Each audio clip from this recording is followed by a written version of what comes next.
So, hi guys! So, have a blessed Holy Week sa ating lahat. So, this was neto lang, March 18 to, no? Kasi nga 19 yung solemnity ni Saint Joseph, which is yung patron ng aming lola. So, ayan. So, mag-isa lang ako. So, nung umaga kasi, hinatid ko si Alan sa Paranaque kasi kailangan nila umuwi sa kanilang province kasi nga kailangan siya ni Mama Tess doon that time, no? So, kami-kami lang ang nag-prepare at nagluto. So, yan. At itong talaga magluluto, si Joanna, ay may nararamdamang masakit sa katawan. Kaya ang ending, ako rin ang nagluto. So, 4-6 yatang putahe itong niluto ko sa loob ng mga 4 na oras, grabe. Tapos dadalawa lang yung namin, kalan. Kaloka, di ba? So, yun. Bale, si Moira and Asher Neo ang sponsor ng lunch and merienda sa gabi. Saka yung mga kapatid ko nag-contribute din sila. Itong flower naman, sponsored namin ni Alan. Pwede na, no? Simple lang. Di ba? Parang ako, simple lang. Char. Eh, bet ko talaga itong color ng bulaklak na yan. So, ayan. Nandito na kami sa simbahan para ilagay yung aming bulaklak. Before pala dyan, sabi ko dun sa namamahala sa simbahan, sabi ko kahit dun lang kami sa gilid, yung pala nilagay kami sa gitna, si Mama Mary. Si St. Joseph, hindi pwede doon kasi may St. Joseph na.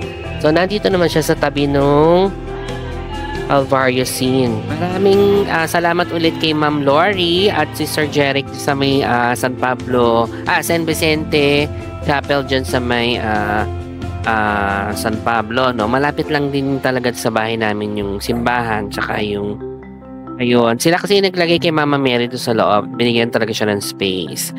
So, ayan. Actually, noong umaga, naka-receive kami ng sad news about the passing nga ni Mama Tess. Yun yung mama ni Alan. Kaya, hindi ko nga alam kung anong gagawin ko. Kung maiyak ba ako o actually, kinikilabutan ako. I believe na pati si Alan na nagkaroon talaga ng powerful intercession si Saint Joseph, pati na rin si Mama Mary before pa man. Kasi may wini-wish kasi yung mama ni Alan. And I know, binigay yung kanyang wish. Her wish was granted talaga. Ituloy nyo na lang dyan yung tsikahan nyo ni Nanay sa Langit. We will miss you both talaga. Ito nga pala guys, nagluluto ako na, this was around 4 p.m. na kasi nagluluto ako ng palabok para mamaya sa pabasa merienda sa gabi. So, since parang tribute na rin kay Lola, since ang sarap talaga magluto ng palabok ng lola ko eh.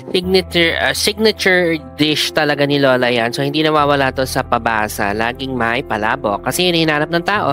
Tapos, nung bandang 5:30, dumaan naman kami sa sa sementeryo para magbigay ng bulaklak din kay nanay and tatay.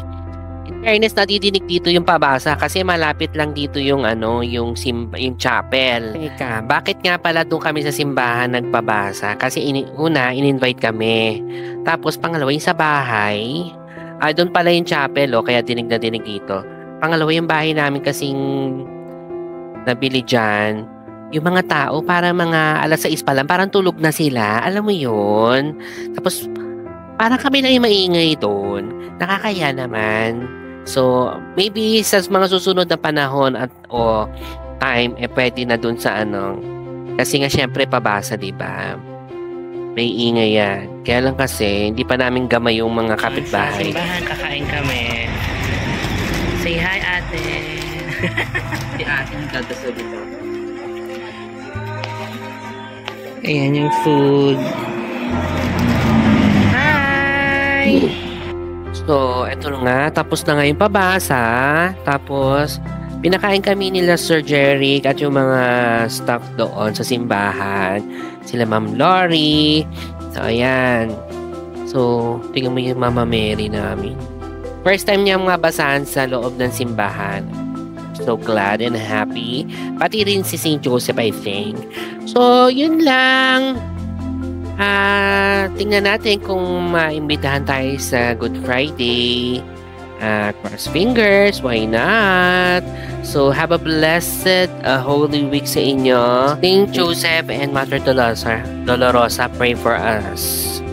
And maraming salamat po sa bumubuo at mga tao dito sa San Vicente Ferrer Chapel sa may San Pablo City.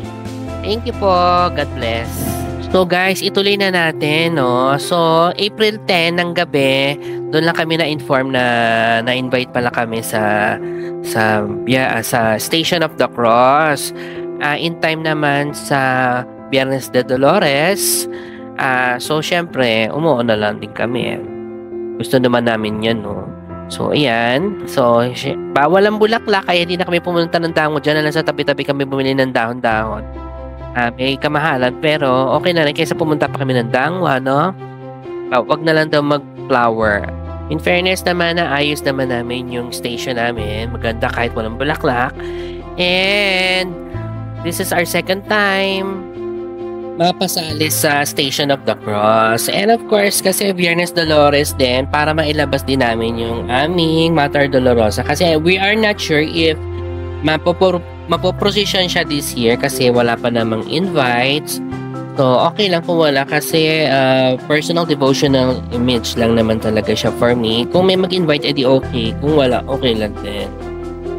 Tapos, ito nga tapos na yung Station of the Cross. So, meron kaming konting pa-snacks, no?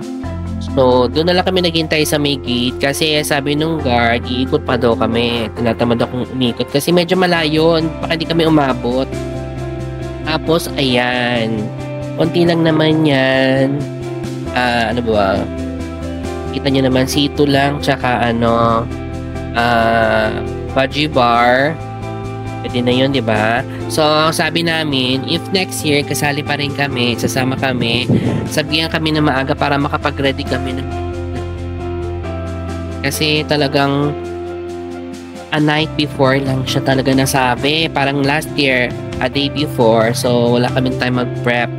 Before anything else, maraming salamat nga pala kay Ma'am Bea at kay Ma'am Jo. Sila po kasi nag-coordinate para mapasama ulit kami sa Station of the Cross this year. Thank you to Father Al. We support you and we love you. Thanks to to Saint Francis of Assisi. Dito lang sa tabi namin.